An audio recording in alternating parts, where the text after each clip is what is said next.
The snow on Silver Ridge was falling hard when Hannah Brooks collapsed in the dark, her blood mixing with the ice beneath her. The 19-year-old girl lay broken and faint, ribs fractured from the attack that should have ended her life. The men who hurt her walked away certain she would never rise again. No one knew she was out there. No one was supposed to come. But miracles do not always arrive with light.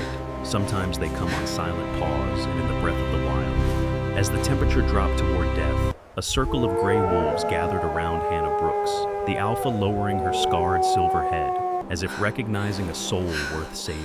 Their howls rose into the night like a prayer carried across the valley, and miles away, a former Navy SEAL heard what no human was meant to hear. Before we continue, share this video with someone who believes hope still finds us. Comment the city you're watching from, and make sure to subscribe for more stories of mercy, courage, and faith in unexpected places. Snowfall and the cry for help, winter pressed against the pines with a low, relentless wind. Hannah Brooks moved through the narrow trail with her shoulders hunched against the cold. She was 19, a slender girl with long, dark blonde hair tucked beneath a cheap wool cap, and eyes the soft gray of river stone. Her face usually held a quiet determination, the kind that grows in young people who have worked too many jobs too early. But tonight, that resolve flickered beneath exhaustion. Her late shift at the diner had ended an hour ago, and the shortcut through the woods was supposed to save time, not cost her breath. Still, she walked because she had no other choice. She lived alone in a tiny rental near Silver Creek, a town where everyone knew everyone, yet few knew her well enough to notice how often she walked home in the dark. The first voice rose from behind her like a crack in the night. "Well, look at that. Little Hannah's out late." Tyler Briggs stepped from behind a tree, shoulders bulky beneath a stained leather jacket. He was 22, heavy-set, with a square jaw shadowed in uneven stubble, and eyes always carrying the restless aggression of someone who enjoyed seeing fear in others.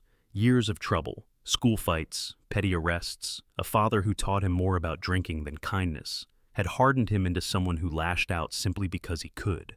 Hannah froze. Two more figures emerged. Brett Coleman, wiry and pale, with a twitchy nervousness, and Dean Harper, taller than the others, with sandy hair falling over a face that looked almost apologetic. Almost. Dean had once been kind, before months spent following Tyler had chipped away at whatever softness he had left. Hannah's breath fogged in the air as she backed away.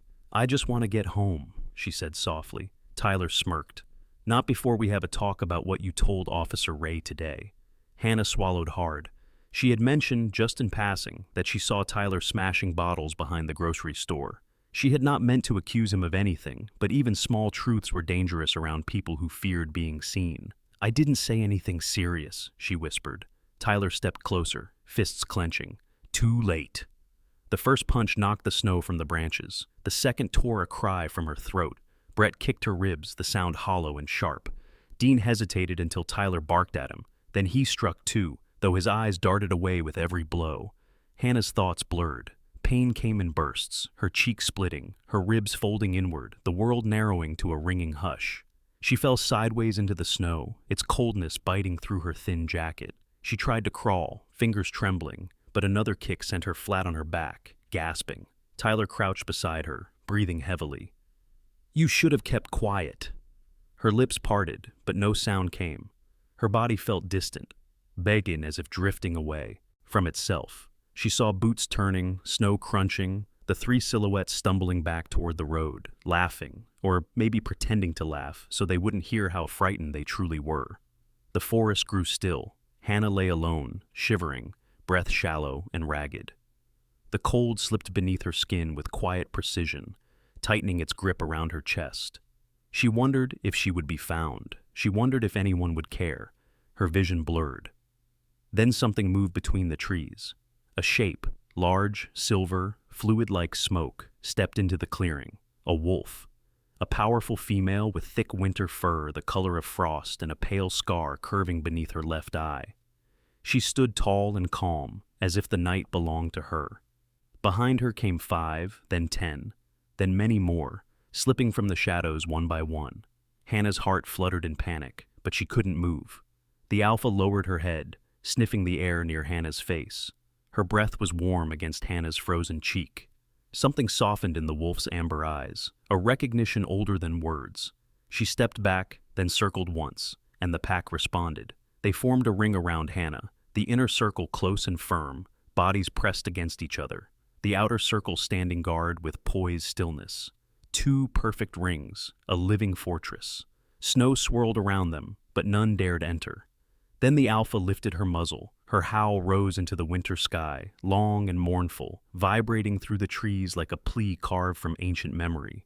The other wolves joined, their voices braiding into one great trembling chorus. It echoed across Silver Ridge, rolled down the mountainside, swept along the iced valley floor. 15 minutes, 20 minutes, an unbroken call for help. Miles away, in a cabin built of pine and quiet solitude, a German shepherd named Coda lifted his head from near the fire. 5 years old, strong and disciplined, he had the classic black and tan coat and sharp amber eyes of a service dog who once trained alongside elite soldiers.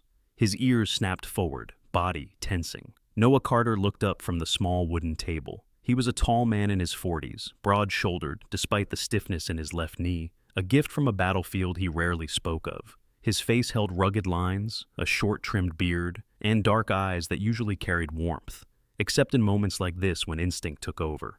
"What is it, boy?" he murmured. Coda's low bark was soft but urgent. Noah listened. The faint echo of wolves, too many, too sustained, rolled through the night, not territorial, not hunting, a warning, a summons. Noah grabbed his navy winter coat, checked the flare gun at his belt, and switched on his flashlight. The cold hit him like a wall as he stepped outside, but he didn't pause. "Let's go," he said. Coda dashed into the darkness beside him. The wolves were still howling, and Noah didn't know if he would reach whoever they were calling for in time. The soldier and his wounded passed. Snow fell in slow, deliberate spirals as Noah Carter pushed deeper into Silver Ridge Forest. His boots broke through drifts that reached nearly to his shins, sending up clouds of powder with each determined step. The cold bit sharply at his cheeks, framing a face shaped by years of hardship, a square jaw lined with a trimmed beard, threads of silver at his temples, and dark eyes that carried a muted grief. Noah had once been the sort of man who walked into hell without flinching, but a single mission gone wrong, his last as a Navy SEAL, had carved something quiet and mournful into him. Since then, he had lived in solitude, choosing silence over the world he no longer trusted. Beside him moved Coda, the 5-year-old German shepherd, with the black and tan coat and keen amber eyes. The dog's breath puffed through the air in steady bursts. He moved with disciplined elegance, a blend of strength and restraint, the kind of companion who rarely barked, but always knew when danger lingered beneath the surface. Noah often thought Coda understood him better than most people ever had. Tonight, the dog's posture was rigid, alert. His ears twitched toward the rising slope ahead. Noah felt the tension too. The wolves' howls had changed. They were no longer a unified chorus echoing through the valley. Now they rose and fell in staggered intervals, as though the pack was maintaining a signal, marking a location for someone who might respond. Noah didn't know what he would find, but instinct, and something like an old responsibility awakening in his chest, drove him forward. He paused at a fork in the trail, wiping snow from his brow. A faint flicker of light appeared through the next cluster of fir trees. A flashlight beam, but not his. Noah tensed. Coda let out a low rumble. Someone else was in the woods. Moments later, a figure emerged from between the trees, struggling through the snow. It was a woman, tall and thin, wrapped in a puffed maroon coat far too lightweight for the weather. Her hair, a pale ash brown, frizzy at the ends, escaped her knit beanie in loose strands. She looked to be in her mid-50s, her cheeks flushed red from exertion. "Excuse me," she called, voice trembling from cold and fear. "Sir, please, have you seen a girl? A young girl, maybe 19? She left work an hour ago. She should have been home by now." Noah lowered his flashlight slightly. "Slow down. Who are you?" "My name is Marilyn Tate," she said, pressing a gloved hand to her chest as she caught her breath. Her eyes, a clear hazel, held a raw worry that spoke of long habits of caring too much and receiving too little kindness in return. "I run the night shift at the diner in town. Hannah Brooks works for me. She's a good kid. I got this strange feeling when she didn't show up at the bus stop." Noah studied her for a moment. Marilyn had the look of someone who'd been strong for too many people for too many years. Deep lines etched the corners of her mouth, not from age, but from frowning at the world when it treated the vulnerable unfairly. "You heard the wolves?" Noah asked. She nodded with hesitation. I've lived here all my life. I know their calls. That wasn't hunting. That was different. Coda sniffed the air, then moved ahead, pawing lightly at the snow, as if urging Noah to continue. The dog glanced back, waiting for permission. Noah nodded. Marilyn, follow us. Stay close. She did, though fear made her footing uneven. Branches cracked overhead, shedding snow as they passed. The deeper they went, the clearer the wolves' voices became, now layered with a sense of urgency that Noah felt in his bones. His mind flicked back, unbidden, to a memory. A mountain pass overseas, wind howling over rocks, a teammate shouting his name before the explosion took everything. He clenched his jaw, forcing the memory back into the shadows. He had failed once. He would not fail tonight. The smell of iron drifted in the icy air. Blood. Coda stopped, muscles coiled tight. He lowered his snout to a patch of disturbed snow, where faint crimson streaks cut across the white. Noah knelt beside him, examining the scene. Small drag marks, not from an animal, human. Marilyn gasped softly. Dear God. Stay behind me, Noah said, his voice steady. They moved carefully now, following the faint trail. The forest's silence was punctuated only by the crunch of snow beneath their feet and the distant wavering song of wolves. Then, through the trees, Noah saw them. Dozens of wolves stood in two great circles, outer and inner, fur shimmering under the moonlight. Between them, barely visible through the shifting bodies, lay a young woman with dark blonde hair tangled against the snow. Hannah. Her face was pale, lips blue, eyes half closed. The alpha wolf, recognizable by her silver coat and scar near her eye, sat protectively beside Hannah's motionless form. The animal's gaze flicked to Noah, evaluating him with an intelligence that made his breath catch. Marilyn gasped, but Noah lifted a hand to quiet her. Coda stood steady at Noah's side, head lowered but calm. Whatever tension existed in the clearing did not feel hostile. It felt expectant. One of the wolves emitted a short, rising howl. The others echoed it, though softer than before, as if signaling the conclusion of a vigil. Noah stepped forward slowly. I'm here, he whispered, not sure to whom he was speaking. I'll take her. The alpha wolf rose, snow cascading from her fur. She lingered a moment, amber eyes meeting Noah's. Then she stepped back, opening a narrow path toward Hannah. Noah crossed the ring of wolves and knelt beside the girl. Her pulse was faint, her skin ice cold. He lifted her gently into his arms. Behind him, Marilyn wept with relief. Ahead of him, the wolves watched in silence. The storm deepened, and Noah knew the hardest part was still to come. He stood, Hannah cradled against his chest. Let's get her out of here, he said. And as he began the descent through the snow, the wolves' chorus finally fell quiet. The standoff on the ridge, the snow thickened as Noah Carter steadied Hannah's limp weight in his arms, the freezing air scraping down his throat with every breath. Coda moved ahead of him, paws sinking into the powder, ears flicking sharply at every distant sound. The forest around them felt suspended, as if the trees themselves were holding their breath. Noah adjusted his grip on the girl. Up close, Hannah Brooks looked even younger than 19. Her dark blonde hair hung in frozen strands, skin pale as moonlit parchment, lips fading toward blue. She was slender, almost fragile, but there was something about the faint tension in her brow, like someone who had grown used to enduring alone, that struck Noah with quiet anger. He had seen too many young faces look like this in the aftermath of cruelty. Behind him, Marilyn Tate stumbled through the snow, trying to keep pace. Her maroon coat was dusted white, her breath coming in shallow bursts. Despite the cold, her expression was warm with fierce worry. Is she alive? Marilyn asked, voice trembling. Barely, Noah said, but alive. Relief washed over Marilyn's lined features. She pressed gloved hands together, whispering something like a prayer. The wolves had vanished into the darkness, their departure silent despite their size. Yet their presence lingered like a warning, an invisible boundary none of them dared cross.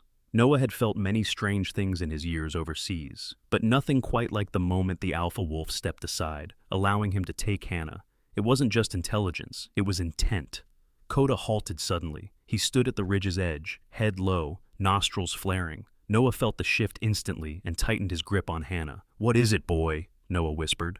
Coda growled, not loudly, but with a controlled tension that meant only one thing.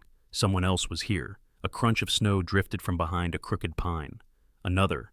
Then a voice, shaky and thin. Hey, who's out there? A young man emerged onto the ridge, lanky and disheveled. His name was Evan Hale, about 20, with a mop of curly brown hair that stuck out beneath a too small beanie. His face was narrow, dotted with faint freckles, and his wide brown eyes showed more fear than aggression. He wore a puffy orange jacket and mismatched gloves, as though he had rushed out without thinking. Evan wasn't dangerous. He was terrified. He raised both hands quickly. "I heard wolves from my cabin. Thought maybe someone was hurt. I didn't—" His words faltered as his gaze fell on Hannah unconscious in Noah's arms. "Oh my God." Marilyn moved closer. "Do you have a phone? Mine died in the cold." He nodded quickly and fumbled through his pockets. "Signal's awful up here, but I can try. There's a ranger outpost about a mile east. My uncle volunteers there sometimes." Noah studied him. The young man's posture was unsteady, but his intention was genuine. His concern read clearly in the way he stepped forward, then hesitated when Coda bared his teeth slightly. "It's okay," Noah murmured to the dog. Coda eased back, though his eyes stayed sharp. Evan swallowed hard. Was it the wolves?" "No," Noah said, voice cutting clean through the cold. "Humans did this." Evan's expression shifted. Anger, disbelief, a flicker of guilt for even assuming the animals might have been the cause. "What do you need me to do?" "Point us to the fastest path down," Noah said. "She doesn't have long." Evan nodded vigorously. "There's a service trail, steep but shorter. I'll show you." As they began moving, Noah felt the forest shift again, a silence too deep, a tension too focused. Coda stopped and froze completely. Then Noah heard it, the unmistakable crack of a branch not far behind them. He turned sharply, muscles coiling. Two shapes moved between the trees, not wolves, men. The first figure stepped into view. He was tall and broad-shouldered, wrapped in a dark winter coat dusted with snow. His name was Caleb Briggs, Tyler's older cousin, 25 years old, face cut with sharp angles, a jaw covered in rough stubble, eyes a cold storm gray. He moved like someone used to being obeyed, a man built from anger and entitlement. The years had hardened him. A childhood spent in a violent home had forged him into someone who mistook cruelty for power. Behind him came Mark Danner, a shorter man with a crooked nose from an old bar fight and a heavy limp that dragged through the snow. He had a habit of twitching his shoulders when nervous, a habit he'd developed after years of explosive tempers around him. Caleb's gaze locked on Hannah, his jaw tensed. "Damn it," he muttered. "I told Tyler this shortcut wasn't smart." Marilyn inhaled sharply. "You—" "Quiet," Caleb snapped, stepping forward. Coda bristled, growling low. Noah shifted, turning his body to shield Hannah. His voice stayed calm, but steel edged through every word. "Leave, now." Caleb snorted. "She's supposed to be dead." Tyler said. He stopped, eyeing the wolves' tracks around the clearing. Something uneasy slithered through his expression. Mark whispered, "We shouldn't be here. They'll come back." Caleb ignored him. His eyes stayed fixed on Hannah, and Noah felt something cold settle beneath his ribs. This was no coincidence. Noah balanced his stance, old instincts rising like flame. The weight of Hannah in his arms reminded him what mattered most, getting her out alive. "You're not taking her," Noah said. Caleb's lips curled. "We'll see." Before anything else could unfold, a distant sound tore through the air, a lone, sharp howl, echoing across the ridge. The wolves were returning. Caleb paled. Mark stumbled backward. Evan grabbed Marilyn's arm, pulling her toward the narrow service trail. Coda barked once, sharp, commanding. Noah didn't hesitate. He turned toward the descent, tightening his hold on Hannah. "Move," he ordered. They plunged down the slope as the forest behind them erupted into a chorus of rising fury, and Noah didn't dare look back. Tracks of the guilty. The wind clawed across the ridge as Noah Carter descended the narrow service trail, each step punching through layers of fresh snow. His breath came out in steady bursts, clouding the cold air. Hannah Brooks lay cradled against his chest, her head resting limply near his shoulder. She was dangerously pale, and her body shook in soft, involuntary tremors as consciousness flickered like a dying candle. Coda trotted ahead with sharp purpose, his black and tan coat bristling, tail held low and alert. The 5-year-old German shepherd moved with a precision Noah recognized from years of training, ears twisting left, then right, nostrils flaring with every shift of the wind. Then the dog halted.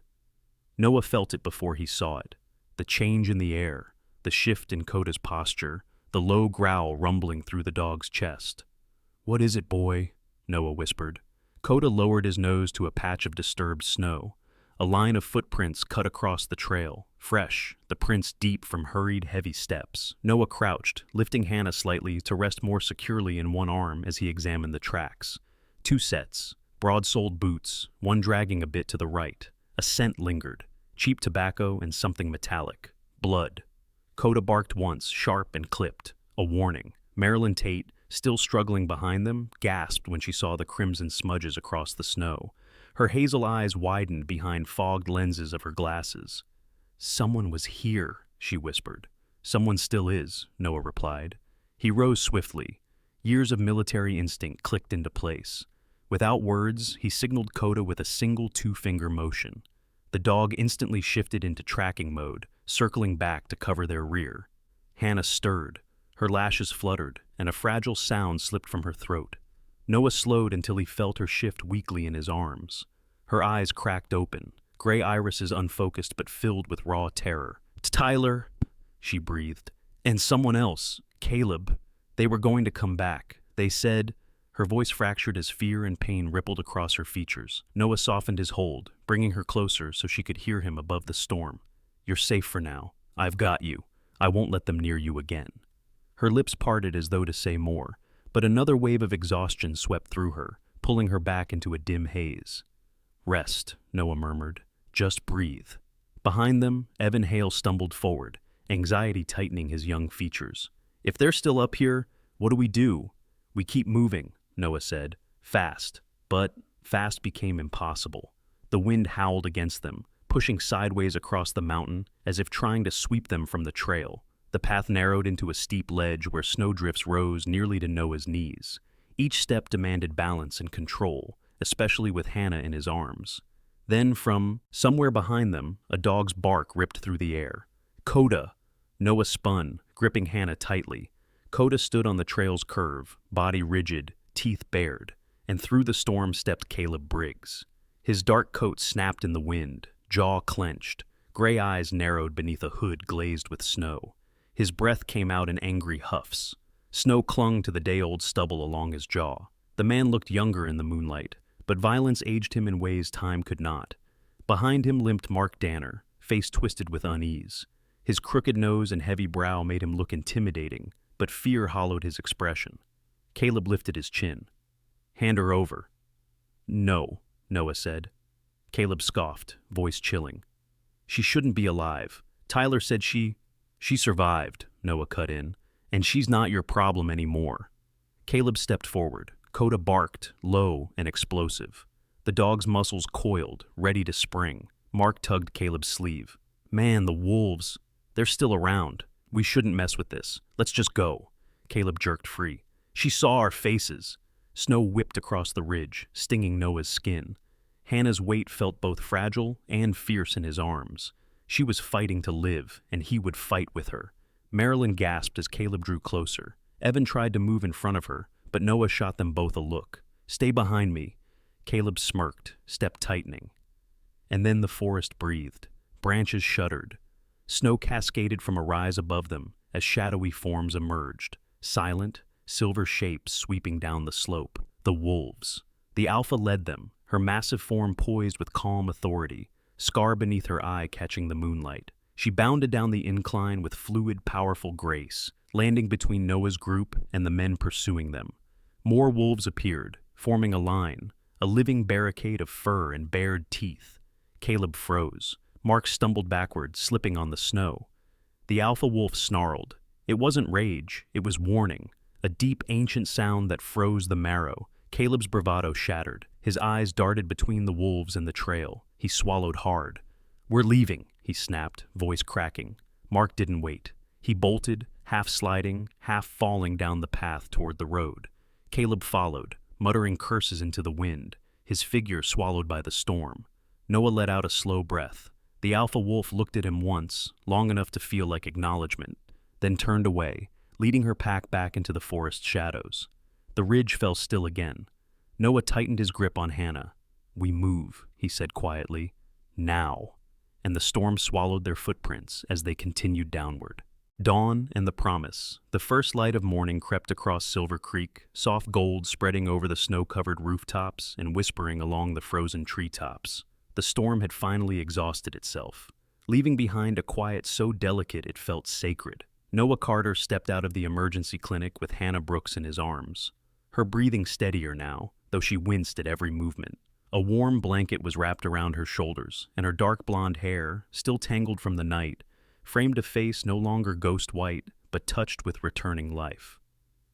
The clinic itself was a modest building, a squat structure painted pale blue with frosted windows and a ramp built along the side. Inside, the nurses had moved with firm, practiced calm. Among them was Nurse Danielle Rowe, a woman in her early 40s with a round, warm face and tightly curled chestnut hair pulled into a bun. Her dark skin seemed to glow under the clinic lights, and her brown eyes held the kind of steel one earns working night shifts for over a decade. She had guided Noah through the doors with brisk efficiency, her wide hands surprisingly gentle as she checked Hannah's pulse. Now she followed them to the entrance, her thick winter coat thrown hastily over scrubs decorated with tiny snowflakes. She needs rest, hot fluids, and your promise not to let her walk home alone anymore, Danielle said with a stern lift of her eyebrow. Hannah let out a hoarse, exhausted laugh. Yes, ma'am, Danielle softened. You're lucky, sweetheart. Real lucky. Whoever got you here saved your life. Hannah turned her head toward Noah, who looked away with a humility that felt almost embarrassed. His dark eyes, usually guarded and steady, carried a flicker of something gentler. And thank you, Danielle added, directing the words firmly at Noah. Not everyone would have braved a storm like that. Noah merely nodded. Compliments sat strangely on him, like a coat he never learned to wear. Beside him, Coda stood tall and proud, posture sharp even after hours of tension. The 5-year-old German shepherd had snow-dusted across his black and tan coat, making him look almost regal. His amber eyes watched every movement, especially Hannah's, as though still guarding her from unseen threats. When the clinic door drifted closed behind them, Coda padded forward and nudged Hannah's hand softly with his nose. She smiled, a small, weak smile, but real. You too, hero. Coda's ears flicked with gentle pride before he settled by Noah's side. The sheriff's cruiser pulled in moments later, tires crunching over ice. Sheriff Michael Hanover, a man in his late 50s with a tall, square-shouldered frame and a weathered face, stepped out. His short silver hair was combed neatly, and a thick mustache sat above a mouth that rarely smiled but often softened when speaking to victims. Years of policing had marked him with a quiet heaviness. Too many, cases that ended badly. Too many he wished he could have stopped sooner. He approached with calm authority, his heavy boots leaving deep prints in the snow. Miss Brooks, he said, voice low but kind, the suspects have been taken into custody. All 3 of them. They won't be bothering you ever again.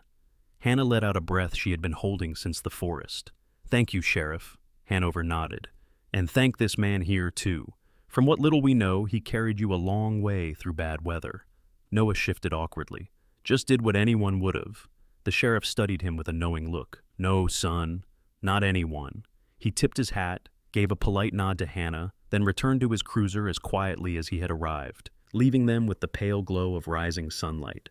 Noah exhaled and adjusted the blanket around Hannah's shoulders. Ready? He asked. She blinked in confusion. For what? Noah tilted his head toward the tree line. There's something you should see. He helped her to her feet slowly, careful of her injuries. With Coda at their side, they followed a narrow path leading to the edge of the woods. Snow glimmered beneath the first touch of dawn, and the cold air smelled faintly of pine and something older. Elmimsgor, an echo of the forest's wild heart. They stopped at the clearing, and there, standing on a distant slope, was the alpha wolf. Her silver coat shimmered like frost fire beneath the rising sun. The scar beneath her eye caught the morning light.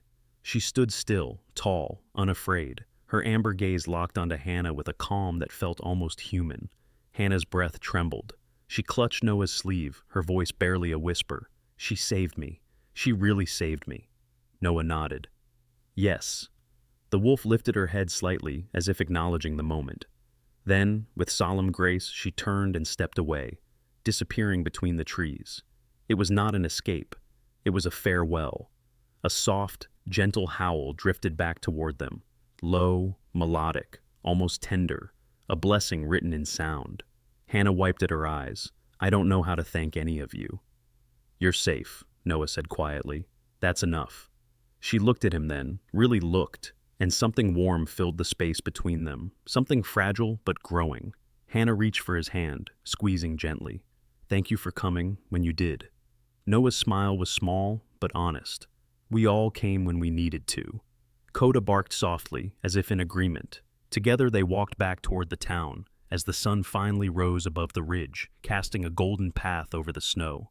The forest behind them remained silent, except for one last fading howl, not a warning, not a plea, a blessing. Sometimes miracles do not arrive as beams of light from the sky. Sometimes they come quietly, wrapped in fur and frost, in the courage of a wounded girl who refused to give up, and in the footsteps of a soldier who still carried the weight of yesterday. Hannah survived not because the world is kind, but because grace still moves through it in ways we rarely expect. Some call it luck, some call it instinct, but many believe moments like these carry the fingerprints of God, reminding us that no one is ever truly abandoned in their darkest hour. And maybe that is the message for all of us. When life feels cold, when fear closes in, when the night seems too long, God still sends help. Sometimes through people, sometimes through unexpected protectors, and sometimes through a strength inside us we didn't know He placed there. So, as you go back to your own day, your own worries, your own quiet battles, may you remember that even in the wilderness, you are seen, you are held, and you are never walking alone. If this story touched your heart, share it with someone who might need a reminder that hope still breathes. Comment below where you're watching from, and tell us if you've ever seen God's hand in a moment you couldn't explain. And don't forget to subscribe so you never miss another story of mercy, courage, and grace. May God bless you, and may His protection follow you wherever your road leads today.